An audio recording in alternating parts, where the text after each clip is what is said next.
Hi everybody, welcome back to the Eastfield Gunroom YouTube channel. It's Sunday night, there's a crappy cardboard box on the table covered in sellotape. That could only mean one thing, it's gun review time. So we have got something completely different for you today, and as a way of celebrating that, we're going to give you a pop quiz. So the pop quiz today is, what year was the Remington 1100 first introduced? I'm not going to tell you. I'm sure you'll be able to find out easy enough. Put it in the comments below and we will pick a random winner and you will win the kudos of having your name mentioned on the Eastfield Gunroom YouTube channel. So there it is. So this is a manufacturer we haven't yet featured on this channel, but they are absolutely huge worldwide. Obviously, if you haven't worked it out, looking in the crappy box, it's Remington, okay? So the pistols, the hunting rifles, the pump actions, the semis, also the Remington 3200, which is hopefully an over-under shotgun we'll look at in the future, was the pioneer to the Krieghoff K80. Look how big that is today. A massive, massive name in shooting. This one, the Remington 1100 competition, CS competition, 2010, 2011. Now, if you're a Remington 1100 fan, they are great. You know, don't get me wrong. There's a lot of history behind them. There's a huge fan base. But ultimately, since their launch in, not telling you when you're going to find out, they haven't really changed. You know, it's the same kind of gas operating system. Yes, they've played around a little bit with the barrels in terms of the boring, in terms of the chokes, but fundamentally, it is the same gun that it was all those years ago. And I think the reason, certainly here in the UK, that its lack of popularity is because that reason. You know, things have moved on.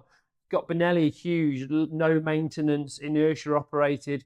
Beretta, gas operated, but you haven't got to, you know, carry a pocket full of O-rings around like you have with one of these, because, you know, these do have consumable parts. But what I think Remington did here is, I think they kind of looked at the market, thought we need to make something that's a bit more funky, a bit more jazzy, that appeals to the clay shooters, because we don't have the market share that we had back in the late 1980s and even before that, because people are using different manufacturers' guns. So this, the 1100 competition, is what they came up with. So first impression, you can't fail to be impressed by this machine.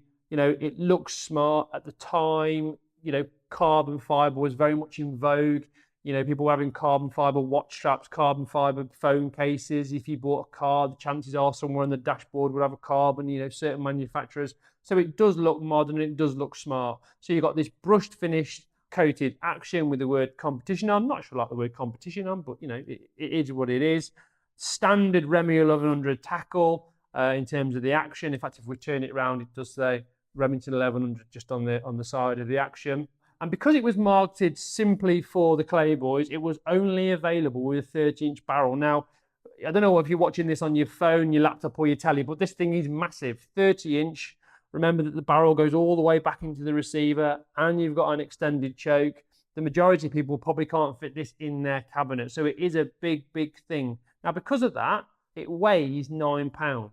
If you look at a traditional Remington 1100, they didn't weigh that much. There's a considerable bit of weight somewhere been added to this. Certainly, you know, 8.25 pounds was as much as you would have expected to have in one of the older 30-inch trap versions.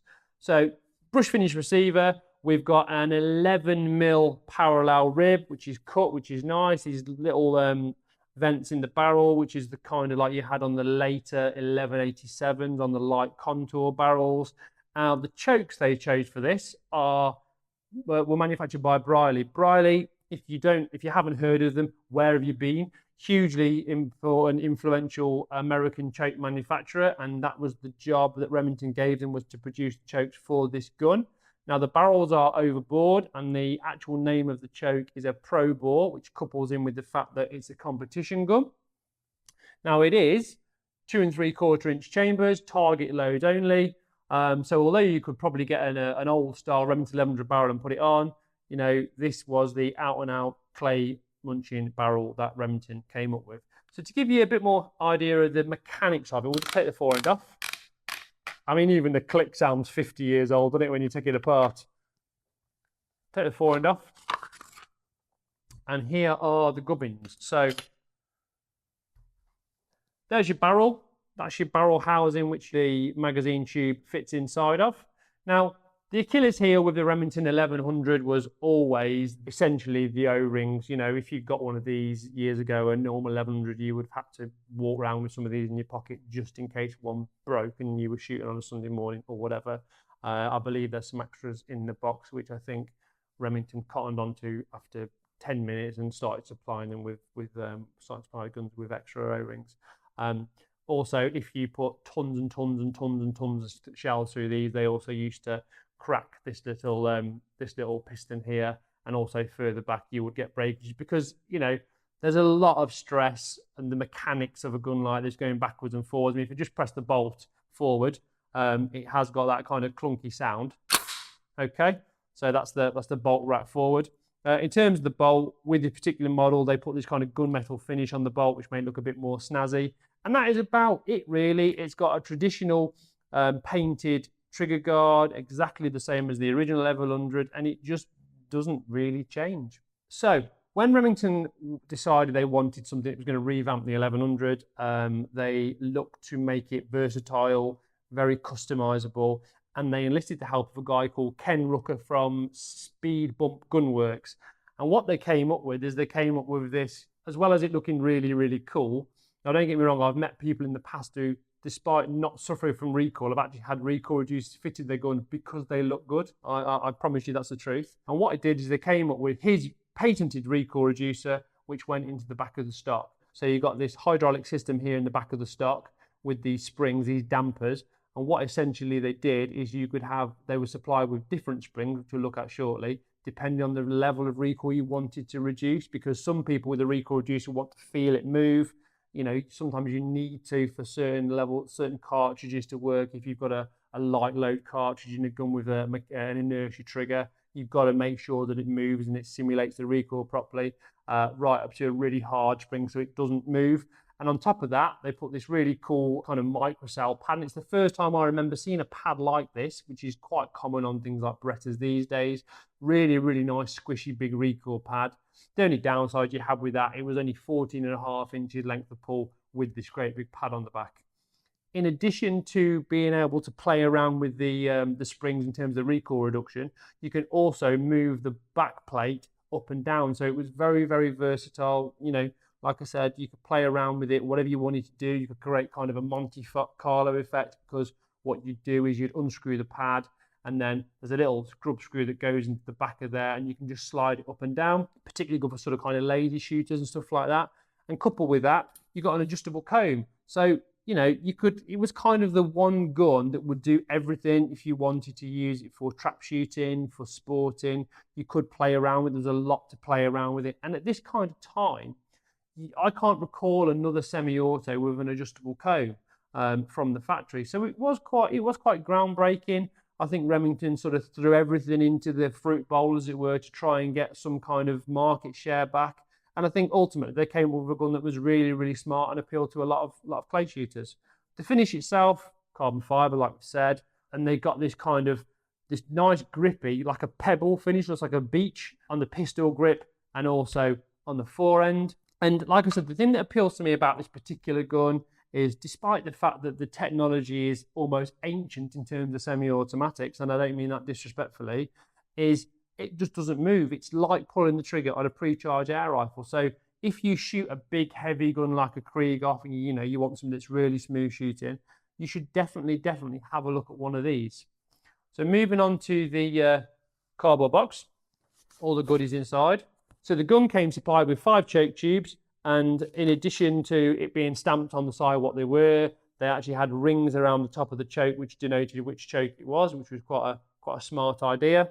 So aside from the chokes, you've got a little bag of goodies here from Ken Rucker from Speed Bump Stockworks, which is the guy that designed the recoil reducer that Remington used. So here you've got different levels of springs. So as you would expect, you get a slightly longer spring that's a bit softer if you want to feel a bit of the recoil, and if you want to tighten it right up, you have a shorter spring that's just got no travel and is rock hard. There's some instructions, non-original instructions, unfortunately. And there we've got the Achilles heel itself, the O-ring. And in addition to being able to use the adjustable comb for windage and elevation, there's also a little set of spacers. So, from a reference point, from a memory point, when you're taking the comb off, maybe to clean it, maybe to adjust it. And then you've got some Allen keys in there. On top of that, I've got even more O-rings. You know, I like original stuff. There's a little thing here that goes on the barrel that would have been on the barrel in the shop. How cool is that? Also, you get a trigger lock, which again, we've talked about Brownies before. You tend to get one as standard with a Browning. Some of the American manufacturers are no different. You've got obviously Remington, Mossberg do it. And it's just a nice little touch to be able to lock the gun up when it's not in use and to stop it being mishandled or grabbed hold of by people who shouldn't have access to it. So that's been the Remington 1100 CS from me, Matthew Morgan at Eastfield Gunroom. Like I said, it was kind of almost like a last gasp for Remington in terms of the 1100. Although it is a bit antiquated mechanically, if you don't like recoil and you want to try a semi-auto, you have got to try one of these because they are absolutely fantastic. A bit of a sad state of affairs since bringing this gun to market. I know there was a bit of a slump in terms of Remington sales worldwide and the company suffered massively. I'm not entirely sure they still manufacture the 1100 or what the current position of the Remington Arms Company is. Don't forget the pop quiz. What year was the Remington 1100 first launched? Not the carbon fiber one, the original one back in the day of cowboys, etc. Comment below, and if we pick you out at random, you might be lucky enough to get your name mentioned, or as it's Christmas coming up, we might send you a mince pie. Who knows? Don't forget to check out the website. Feel free to email me directly with any kind of shotgun questions. We'll be happy to help. Look forward to seeing you again soon on the Eastfield Gunroom YouTube channel.